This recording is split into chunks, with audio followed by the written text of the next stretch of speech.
Nejebuli eno bannayuganda bakyagenda maaso n'okusaanyaawo obutonde bw'ensi n'okusingira ddala nga batema emiti newankubadde nga gavumenti ekola ekisoboka okulaba ng'obutonde bukuumibwa. Abakyagenda mu maaso n'omuze guno balabuddwa okugukomya bunnambiro kuba kino kyakusuula eggwanga mu katyabaga gye bujja ng'okulabula kuno kuvudde ewa bannamagye ba Updf ekibinja ekisooka abakulembeddwa mu Kano Muhoozi Emmanuel ng'abadde wamu n'omwogezi w'ekibinja kino Major Charles Kabona bwe badde batongoza okusimba emiti mu nkambi z'amagye zonna.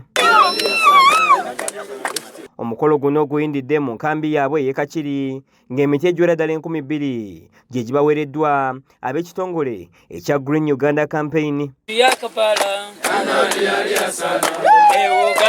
Uganda inchi yetu mali mingi wabeberu wa Ulaya wanali yasana. Bannamagye basoose kusomesebwa ku mugaso gw'okuzzaawo obutonde bw'ensi obutaaguddwataaguddwa nga Kano Muhoozi ategeezezza nti obutonde mu ggwanga busaanawo nga kyekyaviirako n'omukulembeze okubalagira okwenyigira mu lutalo olw'okutaasa obutonde. Ametupatia miti mingi, hii miti ya matunda yote ameleta hapa.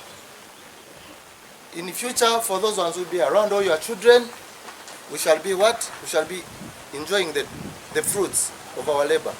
So this campaign has started from one division.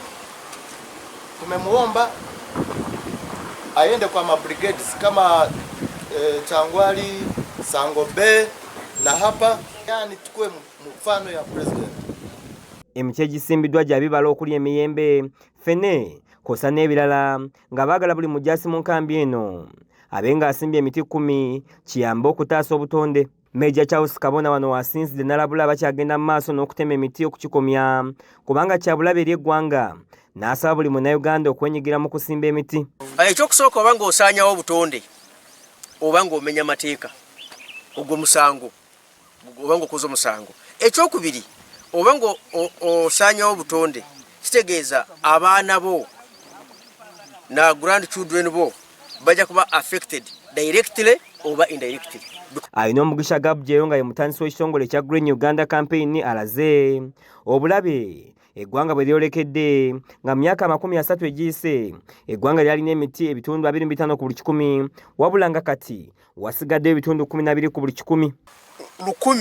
19 emiti gya Uganda gyali ku butundutundu 25%.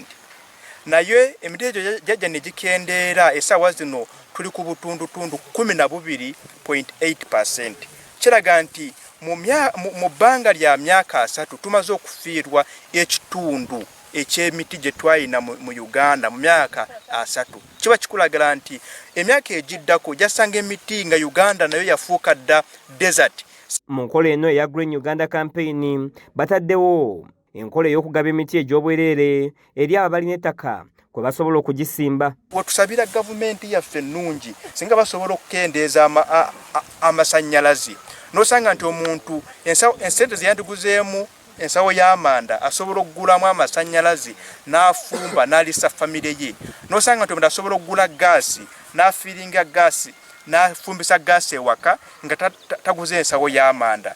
Kiza Peter yakusakidde eggulire lino ku lwa KSTV Agaleero.